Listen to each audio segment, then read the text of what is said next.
I don't even know why I bother changing shirts. I know you guys know I'm wearing the same hair as I did in my last video. Like, I'm not, it's the same day. It's literally 10 minutes later. In today's video, I'm going to be talking about my favorite books of 2019. It's really exciting because these are all 5-star reads, and I read actually even more 5-star reads than just these. I read a lot of amazing books this year. Also, you probably haven't even known that I've read most of these books if you only watch me on here. I've been really inactive, and I do plan on doing a video of all the books I read in 2019 and just talking as briefly as I possibly can about my thoughts on them and what they're about and everything like that. So look out for that coming soon as well. Okay, starting off with number 10, I have My Lady Jane by Cynthia Han, Brody Ashton, and Judy Meadows. This is based loosely off of the actual events of Lady Jane Grey, who was queen for like a couple days and then she got her head chopped off, you know? And it's just an alternate retelling of that. That's kind of fantasy, has some magical element, and that's really all there is to it. I didn't know much about this when I was going into it, and I found an audiobook, which I would highly recommend. I really liked that. I really loved the fantastical elements. I thought it was written really well and it kept me really engaged. I was really nervous at first because I haven't read a fantasy like this in a while, like a historical fantasy, but I really enjoyed it. I really loved all the characters. I thought they were written really well. I cared deeply about a lot of them, and I was really invested in the relationships by the end of it. And this was just I think this was like one of my biggest surprises of this year, because I thought I was gonna like it, but I had no idea I was going to like it this much. And it was just really a fun reading experience, and it's definitely a book that's unlike a lot of books I've read in the past, so I had to include it here. This is my number 10, My Lady Jane. Moving on to my number 9 spot, I have talked about this book a little bit, and that is How the Light Gets In by Katie Upperman. I read this over the summer, I believe. I think in August, right before it was coming out, or the end of July, and I talked about it in my favorite underhyped books video, which I will link up above. And this tells a story of a sister who's going back to the town where her sister recently passed away, and she's helping her aunt fix up this house, and there's kind of this romance, but also this like, so it tells the story of that, but there's also this paranormal aspect with ghosts, and it was really good. I really loved it. This is definitely my favorite Katie Upperman. I think there was just something really beautiful about the story of grief, but also the intermixing of this really, really beautiful romance with the added paranormal aspect. I thought it was really done really well. I thought it was done really well, and it was just a really enjoyable reading experience, and definitely made me tear up at points. Oh, Dewey, come on. And it was just really enjoyable overall. I would highly recommend this. This is a book that I know not a lot of people have read, but I would highly, highly recommend this. Please check it out if you're looking for a nice contemporary romance with a speculative twist, and also deals with some pretty heavy topics. Coming in at number 8 was another huge surprise for me. I wasn't expecting, once again, to love this as much as I did, and that was Turtles All the Way Down by John Green. A lot of people talked about this when it came out in 2017, I believe, and technically this tells the story of this girl who is trying to find out where this really rich guy disappeared to after this huge scandal happened in his company. And while that is the premise, and I believe that's really what it says she's trying to pursue a mystery fugitive billionaire with her best friend and this guy that she used to know, and along the way she's trying to be a good daughter, a good friend, a good student, and maybe even a good detective, while also living in with the ever-tightening spiral of her own thoughts. And that's really what this book was. It was definitely a piece on OCD and anxiety to a pretty extreme point. I listened to this on audiobook, which I would first say is not for the faint of heart, and I really mean that. I don't personally suffer from any mental illness, but reading this really puts you in the headspace of someone who might have intrusive thoughts, OCD, anxiety, and listening to this, as in these are your thoughts when she's saying them, is really, really hard. But the reason I'm giving this 5 stars and why I really enjoyed the overall story arc, but I think this book really showed me, unlike some other mental illness books, which I once again cannot speak to a representation in, but I felt like this really did a great job of how people with anxiety, OCD, intrusive thoughts feel to someone who doesn't feel that way in a respectful way. And I liked all the I liked the dynamic, and I appreciated what the dynamic of the side characters was doing. It was all really, really good and well written, and I really enjoyed it overall, and this was another huge surprise this year. And I don't know what else to say about this other than if you watch my most disappointing reads and I talked about this song will save your life, I think this, while not talking about the same thing at all, this is kind of what I was looking for when I was reading that book, and I think I just really appreciate what this did. But once again, I feel like if you're not in the right headspace to read this, you really shouldn't, because it is pretty dark. Yeah, with all that said, I'm gonna move on. Moving on to number 7, 10, 9, 8. Yes, number 7, another book that I was really pleasantly surprised about and I just really adored, and that was The Fill-In Boyfriend by Casey West. This is actually a lot of people's least favorite Casey West, and I've read one other, which is On the Fence, which I believe is one of her first books, and I just absolutely love this, and I really cannot explain to you why. It's a contemporary romance about this girl who is broken up with the night of prom, and it's supposed to be the first time her friends meet her boyfriend because he's from college, he's just never around as much, and the one girl in the friend group thinks that this girl is making up her boyfriend, and then she needs to have a boyfriend show up at prom, or people will think that she did make him up, so she picks a random guy in the parking lot and pretends like that is her boyfriend. And it was just really cute. There's a few things that this book kind of like spoke on, but it was really centrally a book about friendship, romance, and family, and I just thought it was really well done, and it was really precious, and I loved the relationship, and I thought the things that did speak on it spoke on really well, and I just overall really enjoyed it, and I would highly recommend it. You can read reviews on Goodreads. Other people disagree with me, but I really loved it. Moving on to number 6. I kind of like a double here, which is kind of like cheating, but it's 2 books that I read in a companion series, and that is Letters to the Lost and More Than We Can Tell by Bridget Kemmerer. This is my first Bridget Kemmerer book, and I obviously really loved it, and I read the companion novel, really loved this as well. I think I like this one more, and I can't explain to you why. Once again, because they're both equally very good and they both talk about different issues, but I could not explain to you why I like this one more than I like this one.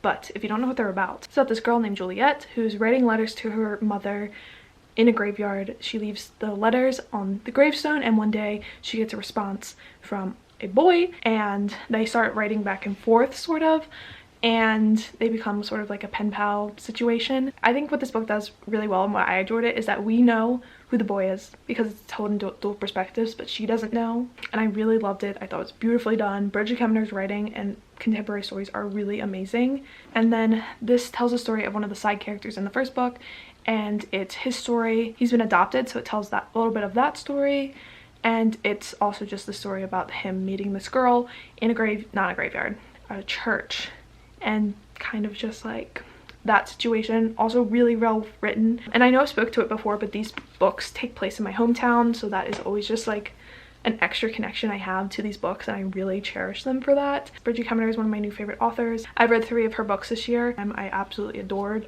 this, and yeah, so let's move on. Number 6, last book before we get into the top 5. I correct myself later, but just know this is 5 and the next one's 4. I figured it out eventually. And that is The Hating Game by Sally Thorne.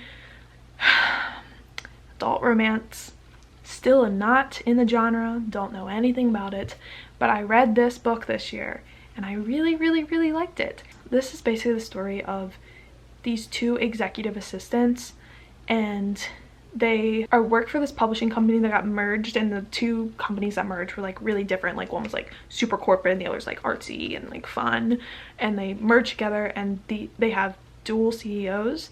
So she's the assistant for the CEO who was the artsy like company, and he's like the really strict company, whatever. And they start having a romance, and once again it was just like good, and I'm not sure how to describe like why it was good, because it didn't really do anything. Like they were just like white rich people, not rich, they're probably rich, and it didn't really do anything, but I loved it, and I really enjoyed the main characters. I don't know, I think it was just really exciting to read a book in a genre that I don't read much, and really loving it.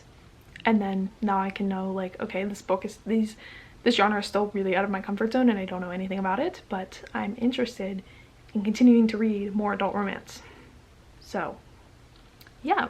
Okay, next book, Call It What You Want by Bridget Kemmerer. My favorite Bridget Kemmerer as of right now. This tells a story of this boy whose dad scammed a lot of the people in his town out of money after this thing happened, and then he tries to kill himself and is a failed suicide attempt.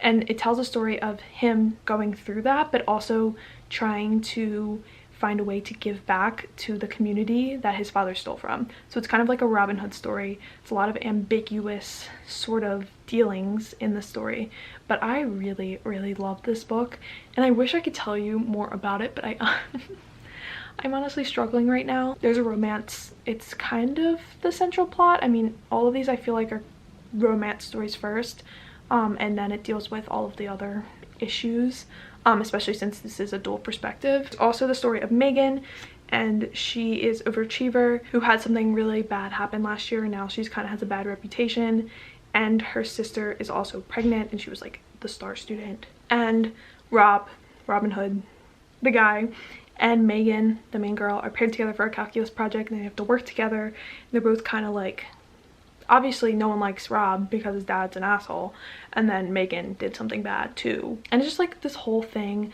And I just really loved the family dynamics in this. Once again, takes place in my hometown. It's really sentimental. I can't explain, like, it's just like, it's like reliving your high school, but like not, because like obviously I didn't, like none of this happened, but I know it speaks a lot about privilege, money. It speaks on a lot of things that I really appreciated. It spoke a lot about middle class living, and as someone who's middle class, probably even upper middle class, it's always good to have this sort of outside perspective, not even outside, just perspective, and have people speak on what would technically be your lifestyle, and so you can kind of step out of the box and see yourself from a different person's perspective. And I really appreciated that, and I really love that book for that reason, and that is why it is my number 5 on this list, and I would highly recommend it because it is really freaking good. Okay, moving on to some fluff. It's not pure fluff. There's still some things to be taught and learned in these books, don't get me wrong, but I really have a thing for contemporary romance. Why contemporary romance? Okay, anywho. Number 4 is Alex Approximately by Jen Bennett.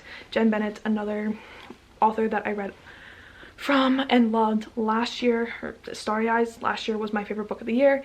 This came in at number 3? Wait. Oh, yeah. Wait. Sorry, this is number 3. Oh wow, I fumbled the bag there, guys. I'm sorry.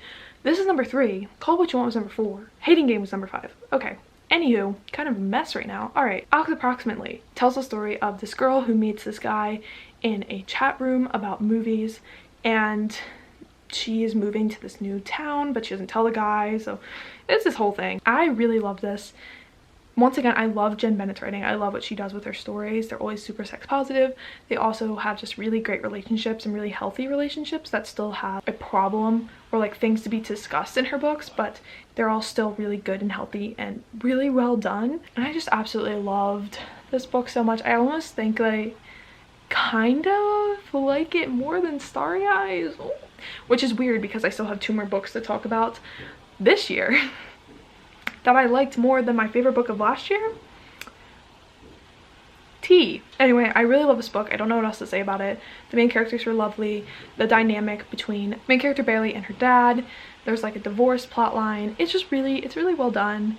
And I really love Jen Bennett, and she's another one of my favorite authors of all time. I read another one of her books this year, Serious Moonlights. Unfortunately, she got 4 stars, so she is not on this list, but I still really love Jen Bennett's writing. So coming in at number 2, Red, White, and Royal Blue by Casey McQuiston.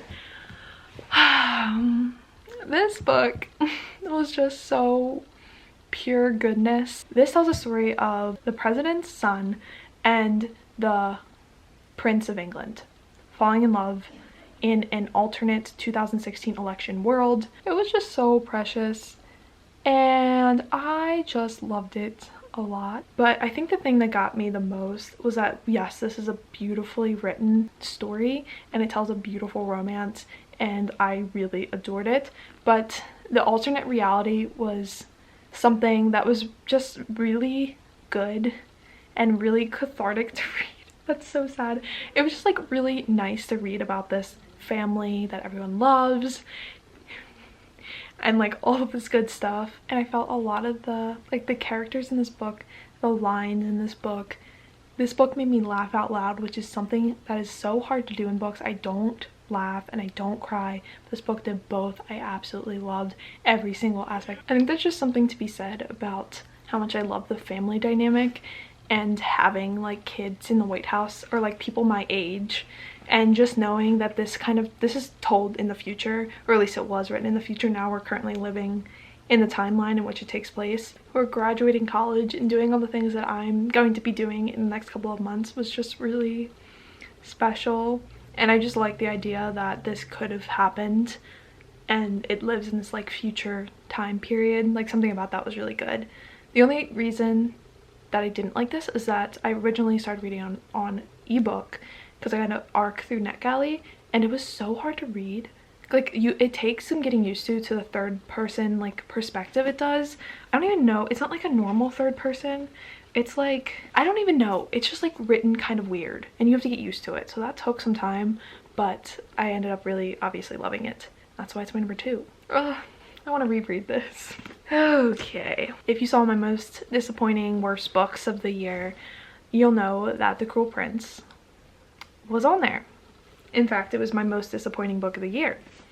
However, my favorite book of the year is The Queen of Nothing, the 3rd book in the Cruel Prince trilogy, with The Wicked King coming in probably right side by side. But I didn't do that because that just takes spots away from other books. So technically my top spot goes to both of these. But if we're gonna pick one, it's gonna be The Queen of Nothing. And I'm not going to speak on what this is about, but The Cruel Prince is about this girl whose parents are killed, and she's taken into fairyland with her older sister's real dad, who's a fairy, and they're human, her and her twin sister. And it's basically them dealing with being a human in the fairy world, and her being tormented by the Prince of Fairy, and romance, and angst, and intrigue, all political stuff. It has a lot of good stuff. I didn't really like it. I gave it 3 stars, but then I read this, and I gave it 5 stars, and I absolutely adored it. I became obsessed, and then I read this, and it was just perfect.